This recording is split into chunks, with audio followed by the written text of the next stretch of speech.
Bonjour à tous, voici notre troisième rendez-vous, COVID-19. Les cours continuent, ici même à la chaîne YouTube du populaire et Marc Michaud. Donc, on continue un peu, on va finir un peu ce qu'on avait commencé avec les êtres mythiques et surnaturels.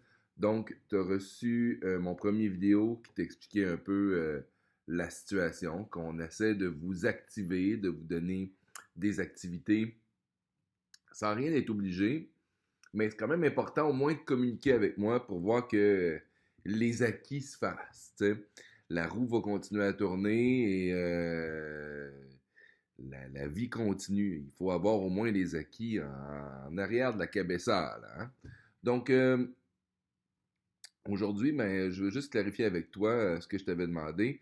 Je t'avais demandé de me faire un petit portrait d'un être mythique que tu choisis au hasard dans une religion quelconque, autant dans les religions actuelles que passées, dans l'Égypte antique ou la Chine féodale. Tu choisis, hein, tu choisis ton être mythique en autant qu'il y a un lien avec la spiritualité. Malheureusement, Iron Man, ça ne fitera pas. Mais trouve-moi autre chose. Je vais afficher les travaux que je vais recevoir sur le groupe Team. Le but, c'est que tu t'en inspires puis que tu comprennes un peu mes demandes. C'est pas très compliqué. Donc, tu vois ici, sur une feuille, une page. Tu pourrais même le faire avec un collage. Tu prends une photo puis tu me l'envoies tout simplement. Donc, tu me fais la description de ton être mythique. C'était quoi ses forces? Pourquoi il a apparu? C'est quoi le but? Hein? À quel objectif il répondait? Pourquoi on l'a un peu créé? Hein? Donc, il répondait à quoi? Après ça, j'aimerais ça que tu me mettes des images dans le bas qui vont m'expliquer.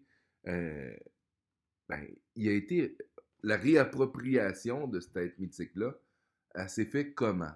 Donc, est-ce qu'on l'a, est-ce qu'on entend encore dans le vocal cet être mythique-là? Exemple, le Sphinx.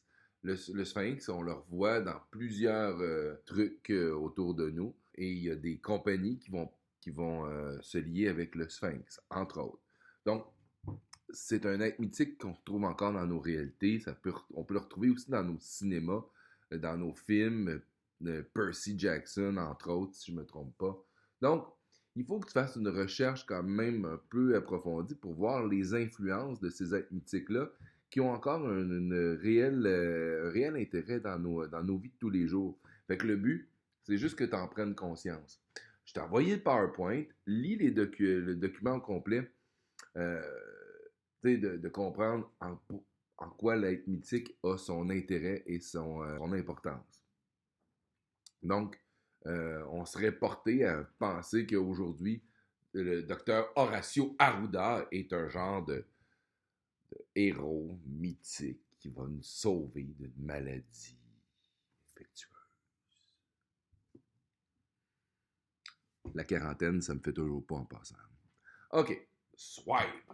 Juste pour te rappeler que tu as reçu un email t'invitant à une rencontre avec moi jeudi prochain, le 9 avril. Donc, tout dépendant de ton groupe, on devrait être capable de faire une vidéoconférence ensemble. Et là, ben, on va expliquer qu'est-ce qu'on va faire ensemble dans les prochaines semaines, comment ça va fonctionner, puis quelles sont les obligations ou l'importance de tout ça. Donc, j'ai bien hâte de te voir et j'espère que vous allez être tous présents jeudi. Répondez à mon message à l'invitation. Dites-moi que oui, vous allez être présents et ben on se voit bientôt. On se voit jeudi.